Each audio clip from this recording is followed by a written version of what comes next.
Hello guys, good evening. कैसे हैं आप लोग? गाइस, आज के इस वीडियो में मैं बात करने वाला हूं एचआईवी टेस्ट की।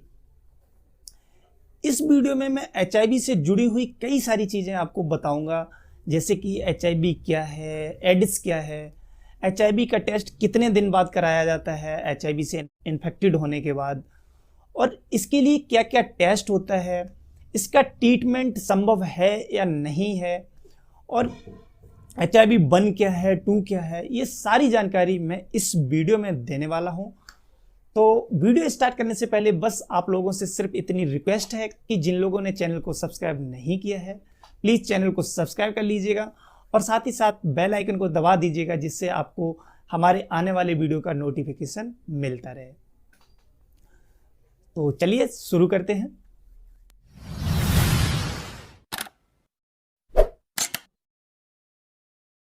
एचआईवी एक वायरस है जिसको ह्यूमन इम्यून डेफिशिएंसी वायरस के नाम से जाना जाता है। ये वायरस को हम रेट्रो वायरस के नाम से भी जानते हैं। ये वायरस एक इस तरह का वायरस है जिसका कोई इलाज नहीं है, जिसको ख़त्म करने के लिए अभी तक कोई भी एंटीवायरल मेडिसिन्स नहीं बनी है जो इसको पूरी तरह से नष्ट कर सके, पूरी तरह से इसको ख़त्म कर सके। और ये वायरस क्या करता है, ये जब ह्यूमन बॉडी में एंटर कर जाता है तो जो ये हमारा इम्यून सिस्टम होता है, जो इम्यून सेल्स होती हैं, उनको धीरे धीरे करके नष्ट कर देता है। जब ये काफ़ी हद तक उनको नष्ट कर देता है तो उस टाइम पे एक डिजीज डेवलप होती है जिसको कहते हैं एडिस।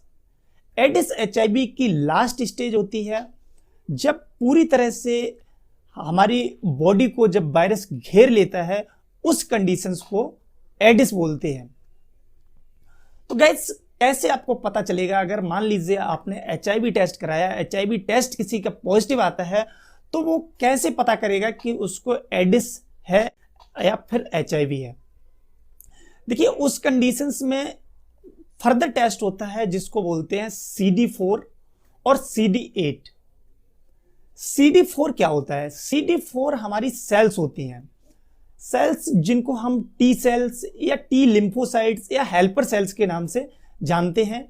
ये सेल्स हमारी बॉडी में जो एंटीबॉडी बनाती हैं, जो कोई भी बाहर से एंटीजन, कोई भी किसी भी चीज़ से जब हम इन्फेक्टेड होते हैं तो उस केस में जो हमारी बॉडी डिफेंस के लिए जो एंटीबॉडी बनाती है, उनको बनाने का काम यही जो CD सेल्स होती हैं, जो टी सेल्स होती हैं, जो टी लिम्फोसाइट्स होती हैं, ये उन एंटीबॉडीज़ को निर्माण करती हैं, उन एंटीबॉडीज़ को बनाती हैं। ये जो CD4 सेल्स होती हैं, इनकी संख्या हमारी बॉडी में 500 से लेके 1600 क्यूबिक पर मिलीलीटर ऑफ ब्लड होती हैं। नॉर्मल जो हेल्थी पर्सन होता है उसमें इनकी ये क्वांटिटी रहती है। बट एडिस के केस में क्या होता है, इनकी जो संख्या है वो बहुत कम रह जाती है। इनको एचआईवी वायरस जो होता है वो खत्म कर देता है, तो इनकी जो संख्या है वो लेस देन 200 क्यूबिक पर मिलीलीटर ऑफ ब्लड रह जाती है।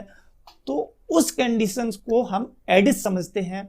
अगर इतनी सेल्स आती हैं और एचआईवी पॉजिटिव आता है तो ये कंफर्म हो जाता है कि जो एचआईवी है वो एडिस में तब्दील हो चुका है। दूसरा, इसमें CD4 एंड CD8 का रेशियो निकाला जाता है। CD4 और CD8 का जो नॉर्मल रेशियो होता है वो 2.0 होता है, बट एडिस के पेशेंट में इसका जो रेशियो देखा गया है वो 1.0 या लेस देन 1.0 रह जाता है। तो उस केस को, उस कंडीशंस को हम एडिस समझ लेते हैं कि एडिस में तब्दील हो चुका है। तो अब बात करते हैं कि एचआईवी 1 क्या है और एचआईवी 2 क्या है। देखिए, जो कॉमन एचआईवी है वो एचआईवी 1 है, और यही जो एचआईवी के जो पेशेंट होते हैं उनमें से 95% लोगों को एचआईवी 1 से इन्फेक्टेड है, एचआईवी 1 हो रखा है। एचआईवी 2 मोस्टली केसेस में ये जो वेस्ट अफ्रीका में देखा गया है, वेस्ट अफ्रीका में इसके काफ़ी ज़्यादा परिणाम मिले हैं, पॉजिटिव रिजल्ट मिले हैं। बाकी भी होता है और कंट्री में भी, वहाँ पे बहुत कम ये देखा गया है। और एचआईवी 1 बहुत जल्दी फैलता है, एचआईवी 2 इतनी जल्दी नहीं फैलता है, और एचआईवी 2 बहुत ही कम लोगों को, रेयर लोगों में देखा जाता है। अगर बात करें इसकी टेस्ट की, तो जब कोई भी व्यक्ति HIV से इन्फेक्टेड हो जाता है, जैसे मान लीजिए वो अनप्रोटेक्टेड सेक्स करता है किसी HIV पॉजिटिव पेशेंट के साथ, या फिर किसी भी HIV पॉजिटिव व्यक्ति से इन्फेक्टेड चीज को वो इस्तेमाल कर लेता है, जैसे या निडल है, सरिंज है, या किसी भी तरह से अगर उसकी जो बॉडी का फ्लूइड किसी HIV इन्फेक्टेड व्यक्ति के बॉडी के फ्लूइड के साथ टच हो जाता है, तो उस कंडीशंस में HIV होने के चांसेस रहते हैं। कोई भी एक्सीडेंट इस तरह का होता है, उसके बाद जो रिजल्ट है वो 2 to 12 वीक्स के बाद ही उसका रिजल्ट आपको मिल सकता है कि आप HIV से इन्फेक्टेड हुए हैं या नहीं हुए हैं। यानी इसमें मिनिमम 2 वीक्स है, 2 वीक्स से पहले अगर आप कराते हैं तो उसमें चांसेस नहीं होते, यानी जब HIV से इन्फेक्टेड हो जाता है उसके बाद मिनिमम 2 वीक्स लगते हैं एंटीबॉडी बनने में, और मैक्सिमम जो है 12 वीक्स यानी 3 मंथ लग जाते हैं एंटीबॉडी बनने में।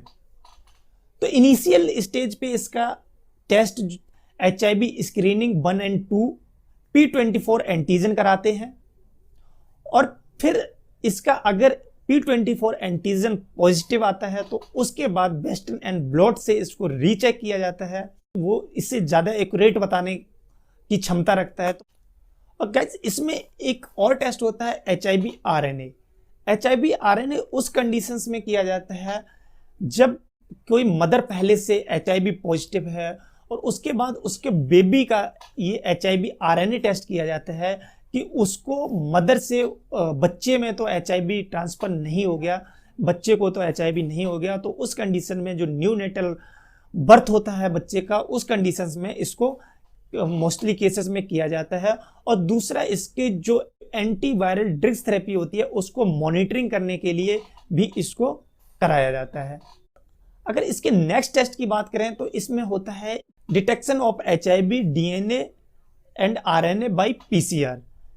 इस टेस्ट को भी उसी कंडीशंस में कराते हैं बच्चे के केस में कि मदर से बच्चे को ट्रांसफर हुआ या नहीं हुआ।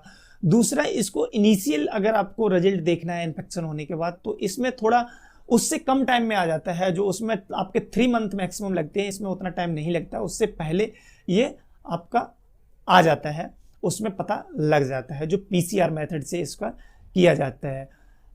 सेकेंड, इसको भी एंटी वायरल थेरेपी चेक करने के लिए इस टेस्ट को भी कराया जाता है। तो गाइस ये कुछ इसके टेस्ट हैं, और भी कुछ टेस्ट होते हैं जो मैं आपको नेक्स्ट वीडियो में बता दूंगा। और दूसरी, अगर इसकी बात करें ट्रीटमेंट की कि इसका ट्रीटमेंट क्या होता है, तो इसका कोई भी परमानेंट ट्रीटमेंट अवेलेबल नहीं है। अगर आपको HIV है, यानी फर्स्ट स्टेज पे HIV है, तो आप एंटीवायरल थेरेपी लेके इसको कंट्रोल कर सकते हैं, वायरस का रिप्रोडक्शन होने से, वायरल का बढ़ने से रोक सकते हैं, और जो आपका इम्यून सिस्टम है, जो आपकी CD सेल्स हैं, उनको आप बचा सकते हैं, उनको प्रोटेक्ट कर सकते हैं एंटीवायरल थेरेपी देके। दूसरा कोई इनका ऑप्शन नहीं है। एडिस के बाद भी आप एंटी ड्रग्स वायरल थेरेपी ले सकते हैं, बट वो उस टाइम पे उतना ज़्यादा काम नहीं करती है। तो गैस, और बाकी इसका कोई भी परमानेंट ट्रीटमेंट नहीं है, सिर्फ आप उसी के सहारे आप इसको बचा सकते हैं और आप अपनी लाइफ नॉर्मली जी सकते हैं, अगर आपका फर्स्ट स्टेज पे है। तो अगर लास्ट स्टेज पे पहुंच गया है तो उसके बाद बहुत ही कम चांसेस होते हैं इसको ठीक करने के। अगर आप इसके बारे में डिटेल्स में जानकारी चाहते हैं तो आप नीचे डिस्क्रिप्शन में हमारी वेबसाइट का लिंक दिया हुआ है, वहाँ से आप हमारी वेबसाइट पे विजिट कर सकते हैं। वहाँ पे आपको इसके बारे में डिटेल्स में जानकारी मिल जाएगी। अगर वीडियो अच्छा लगा हो तो वीडियो को लाइक कर दीजिएगा, और प्लीज़ इस वीडियो को शेयर कर दीजिएगा, जिससे और भी लोगों को इसकी जानकारी मिल सके। तो thank you for watching, have a nice day, bye bye.